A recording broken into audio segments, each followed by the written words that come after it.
हम बोध गया में हैं और हमारे साथ पूज्य बनते जुड़ चुके हैं अलग अलग राज्यों से। जैसा कि आप सभी को पता है, बिहार में जो इंटरनेशनल त्रिपिटिका चैंटिंग चल रहा है, पूरे दुनिया के लोग यहाँ पे आ रहे हैं। वैसे ही अलग अलग राज्यों से आए हैं। हमारे साथ भी बौद्ध भिक्षु देश के अलग अलग राज्यों से आए हैं। सर, यहाँ पे विधि व्यवस्था कैसी है? देखो, हम चंद्रपुर महाराष्ट्र तालाबा अरण्य हम वहाँ से है। भंते सूर्यज्योति यहाँ की जो इस साल जो व्यवस्था की है बहुत अच्छे ढंग से की है। और जो चैंटिंग है बड़े बनमा में से अच्छी चल रही है। और बहुत जो खुशहाली है, जो पेंडाल बना है बाहर देश वाले के, भारत अपना महाराष्ट्र वाले के लिए, तो बाहर देश के लोग, व्यवस्था अच्छी ढंग से चल रही है। हर साल ऐसी जो बनाए है शीर्षोत्सव, हर साल में शीर्षोत्सव होना चाहिए। और बार क्या बाहर से जो उपासक लोग का आते हैं, इंडिया मोंग आते हैं, इनकी क्या शीर्षोत्सव होना, अपने भारत की क्या कम जाता होना, ये सारी बात होना चाहिए। मेरा नाम भंते नागसेन हूँ। मैं सातपुड़ा पर्वत चोपड़ा तालुका से हूँ, जळगांव डिस्ट्रिक्ट, महाराष्ट्र। तो मैं यहाँ पर आया तो भिक्षु लोगों से भी बहुत सारी चर्चाएं भी हुई और चैंटिंग में मुलाकात भी हुई। और भिक्षुनी भी अच्छी तरह से यहाँ पर चैंटिंग में सहयोग है। भिक्षु संघ है, भिक्षुनी संघ है, वो अच्छी तरह से चैंटिंग हो रही है। और जो महाबोधि महाविहार टेम्पल है, उसमें भी बहुत सारे जो सेवा देने वाले जो उपासक और उपासिका है, वो भी भिक्षु संघ की और भिक्षुनी संघ की अच्छी व्यवस्था कर रहे हैं, अच्छी सेवा दे रहे हैं। और यहाँ पर जो भिक्षु संघ और उपासकों के लिए भी जो भोजन की व्यवस्था की ये यहाँ पर बनाया है, तो ये अच्छी तरह से यहाँ पर व्यवस्था है, कोई गड़बड़ नहीं, शांति भाव से यहाँ पर सब कार्य अच्छा चल रहा है। और इस साल भारत की तरफ से ये इंटरनेशनल जो चैंटिंग है, तो ये बहुत ही अच्छी तरह से यहाँ पर सुविधा और अच्छी तरह से मनाई गई है। और इसमें बहुत ही आनंद और मुझे अच्छा लग रहा है कि मेरा इस साल उपसंपदा हुई, जो पूजनीय ज्ञानज्योति गुरु जी जो ताड़ोबा अभयारण्य में चंद्रपुर में है महाराष्ट्र से, वही मेरे उपाध्याय थे। और मैं आपके बगल में ही जो मेरे भंते सूर्यज्योति भंते जी, वो भी उन भिक्षु संघ के उपस्थिति में मेरी उपसंपदा हुई। और इस चैंटिंग का भी मुझे लाभ मिला और बहुत ही आनंद और प्रसन्न हुआ हूँ। और अगले साल भी इससे अच्छा चैंटिंग इस भारत की तरफ से बहुत अच्छी तरह से होगा। और सभी देशों के जो भिक्षु संघ है, वो भी बहुत मैत्री भाव से यहाँ पर दिखाई दे रहे हैं। भंते जी, यहाँ पे जैसे हम लोग आए भीतर गेट से, उसके बाद हमें दिखा बाबा साहब का जो परिनिर्वाण तिथि कल था, उनकी पोस्टर्स लगी हुई थी भगवान बुद्ध के साथ। और सारे लोग उधर से ही आ रहे थे, मेन गेट के पास लगभग था। और उसके बाद हमें गेट दिखती है त्रिपिटिका चैंटिंग की, और सामने एक बड़ी सी पंडाल भी है जहाँ पे त्रिपिटिका चैंटिंग हो रही है। तो इस समय लगभग 125 देशों के बौद्ध यहाँ पे जुड़े हैं, भिक्षु भिक्षुनी उपासक सारे लोग जुड़े हैं। तो क्या संदेश जा रहा है? ये तो देखो, संदेश तो यही है कि भारत बौद्धमय होना चाहिए। हर इंसान के मन में मैत्री भाव होना चाहिए, सबके मन में समता भाव होना चाहिए, प्रेम करुणा होना चाहिए। इसी संदेश को देते हुए इस महाबोधि महाविहार, जो भगवान बुद्ध की पवित्र भूमि, पदस्पर्श से पवित्र भूमि मानी जाती है, जो ज्ञान के प्रतीक है, तो इस भूमि में जो भारत में जो परम पूज्य बोधिसत्व डॉक्टर बाबा साहब अम्बेडकर है, उनकी यहाँ पर महापरिनिर्वाण रैली नियोजन किया गया था, जो अखिल भारतीय भिक्षु संघ की ओर से किया गया था। तो महापरिनिर्वाण नहीं तो हम इसे भिक्षु जो मॉन्क होते हैं, बाबा साहब को बोधिसत्व कहते हैं, तो महापरियान बोलते हैं। महापरियान यानी बोधिसत्व बुद्ध बनने के लिए जो प्रयास करते हैं, भावी बुद्ध होते हैं, इसे महापरियान कहा जाता है। महापरिनिर्वाण तो भगवान बुद्ध का हुआ था।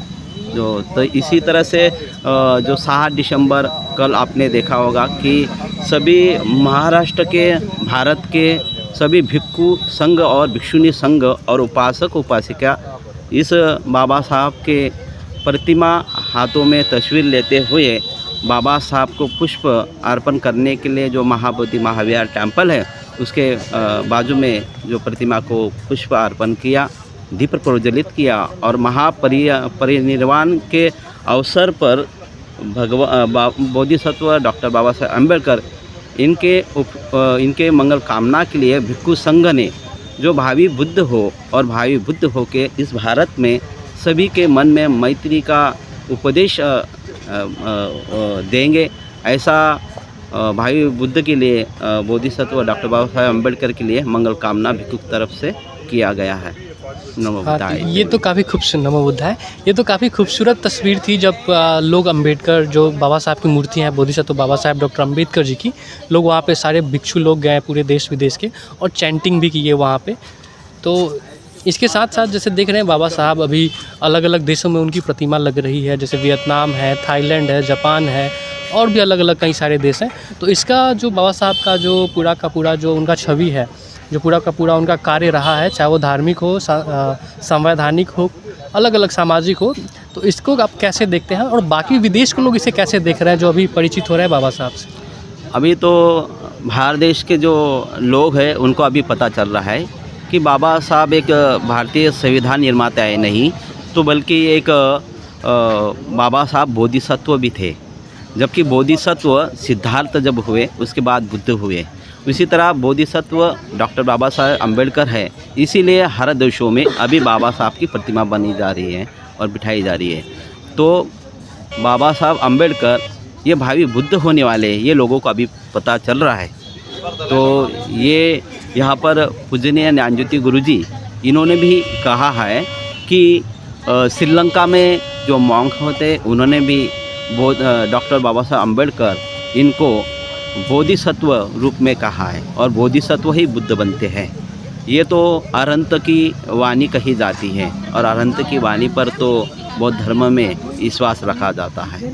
तो इस तरह से कल जो बाबा साहब का महापरिनिर्वाण दिन पर जो बोधिसत्व, जो सिद्धार्थ बोधिसत्व जो बुद्ध बने, जो यहाँ पर बोधि वृक्ष के नीचे, वही बोधि वृक्ष के नीचे संकल्प और अधिष्ठान बहुत सारे भिक्षुओं ने भी लिया कि बाबा साहब सही मायने में भविष्य में बुद्ध बने और लोगों को मैत्री का धम्म का उपदेश बने। बाबा साहब ने सामाजिक रूप से उत्थान के लिए बौद्ध धर्म अपनाए थे और जो भारत सरकार है, जो नरेंद्र मोदी प्रधानमंत्री जी हैं और बिहार के मुख्यमंत्री भी हैं, तो ये कल जो है बाबा साहब की प्रतिमा को फूल पुष्प अर्पित किए थे और ये सारा कार्यक्रम हुआ। और महाबोधि जो आंदोलन चल रहा है, महाबोधि बौद्धों के पास हो, इसके बारे में आप क्या कहेंगे? देखो, मोदी जी की जो बात कर रहे हो, तो मोदी जी जो है वो तो प्रधान है, उनका कर्तव्य है कि महापरिनिर्वाण दिन पर बाबा साहब के चरण कमलों पर पुष्पार्पण किया। ये तो हर नागरिक का कर्तव्य है कि जिस अधिकार को बाबा साहब ने दिया है तो उसका कर्तव्य है कि उसका मान सम्मान करे। और रही बात यहाँ पर महाबोधि महामुक्ति आंदोलन की, ये जो कायदा में जो पहले से 1849 का जो कायदा है, ये जो है 1949 का जो कायदा है ये रद्द करना चाहिए। क्योंकि देखो, हर देश में जो अपने अपने धर्म के जो मंदिर होते हैं, टेंपल होते हैं, उनके धर्मगुरु और उनके पास है। तो वही उसी तरह से जैसे कि मुस्लिम हो तो मुस्लिम के पास उनका मस्जिद होते हैं, जैसे कि हर कोई, जैसे कि हिंदू धर्म का राम मंदिर है, उसी तरह जैन का है तो जैनों के पास है।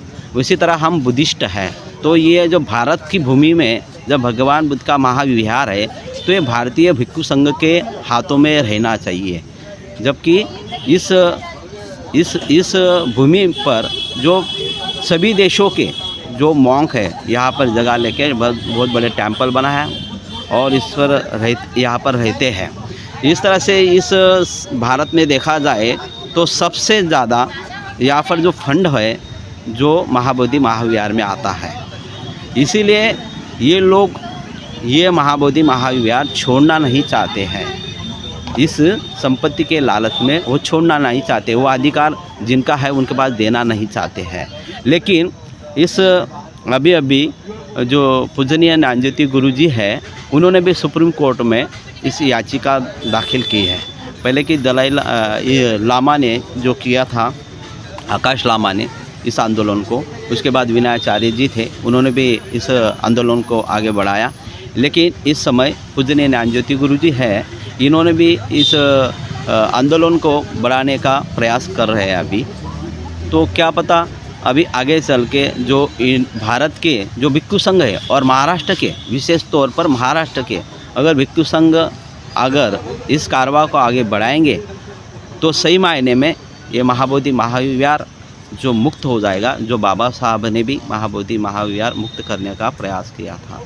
जी, तो बिहार सरकार सुने, प्रधानमंत्री सुने, ऐसा हम सभी कह रहे हैं। और धन्यवाद भंते जी, वंदामी। मंगलवार।